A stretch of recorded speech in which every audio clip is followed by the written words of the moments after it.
26 जनवरी के मौके पर झारखंड की राजधानी रांची के मोरहाबादी मैदान में गणतंत्र दिवस के झारखंड के राज्यपाल संतोष गंगवार ने राष्ट्रीय ध्वज फहराया और समारोह में परेड, सांस्कृतिक कार्यक्रम और विभिन्न विभागों की झांकियां प्रस्तुत की गई, जो प्रमुख आकर्षण का केंद्र रहा।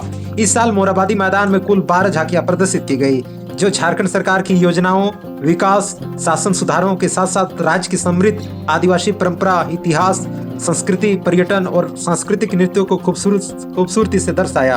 ये झांकियां विभागों द्वारा तैयार की गई थी और इनमें झारखंड की हरियाली, आदिवासी जीवन शैली, प्रकृति पूजा और सांस्कृतिक विविधता पर फोकस था।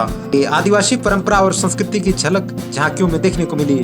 झांकियों में आदिवासी समुदायों जैसे संथाल, मुंडा, हो, राव आदि की पारंपरिक जीवन शैली और प्रकृति के साथ सामंजस्य, त्योहार और सामाजिक रीति रिवाजों को प्रमुखता दी गई। आदिवासी महिलाओं और पुरुषों के पारंपरिक वेशभूषा, आभूषण और दैनिक जीवन की झलकियां दिखाई गई। सांस्कृतिक नृत्य में कई झांकियां प्रस्तुत की गई, जिसमें झूमर, कर्मा, पैंका, सोहराय नृत्य, अग्नि नृत्य और अन्य लोकप्रिय आदिवासी नृत्यों के जीवंत प्रदर्शन हुआ। कलाकारों ने पारंपरिक वाद्य यंत्रों जैसे मांदर, नगाड़ा, बांसुरी के साथ नृत्य किया, जो दर्शकों को मंत्रमुग्ध कर दिया। ये नृत्य झारखंड की सांस्कृतिक धरोहर को जीवंत रूप से प्रस्तुत किया।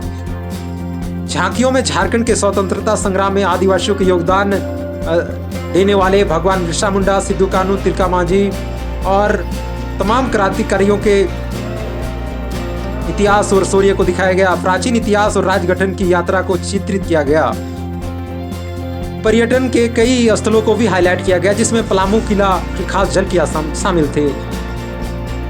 पलामू किला के झांकियों में 16वीं शताब्दी में चेरो राजवंश द्वारा निर्मित इस किले की भव्य संरचना, पुराना किला और नया किला और चारों ओर घने जंगल, बेतला नेशनल पार्क की निकटता और प्राकृतिक सौंदर्य को दिखाया गया। किले की दीवारें, बुर्ज, दीवारें, दरवाजे और ऐतिहासिक महत्व, मुगल आक्रमणों पर प्रतिरोध को मॉडल के रूप में प्रस्तुत किया गया। पर्यटन को बढ़ावा देने के लिए इको टूरिज्म, वन्य जीव, बाघ, हाथी, साहसिक गतिविधियों की झलकियां भी दिखाई गई।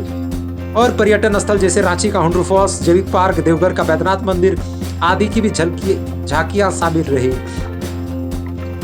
अन्य हाइलाइट्स में अगर देखेंगे तो झारखंड की हरियाली, वन्य जीव संरक्षण और जल स्रोत, इको टूरिज्म और आदिवासी समुदाय की जीवन शैली और प्रकृति केंद्रित जीवन पर जोर दिया गया। कुछ झांकियां राज्य सरकार की योजनाओं जैसे शिक्षा, स्वास्थ्य, रोजगार और मॉडर्न शिक्षा को दिखाया गया। साथ ही सांस्कृतिक पक्ष को मजबूती से दिखाया गया। समारोह में सुरक्षा के पूरे इंतजाम थे। ट्रैफिक एडवाइजरी भी जारी की गई थी।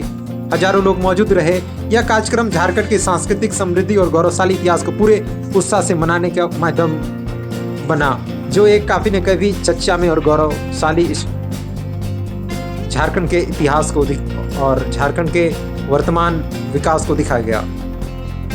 आपकी क्या राय है, कमेंट करके बताएं। जोहार।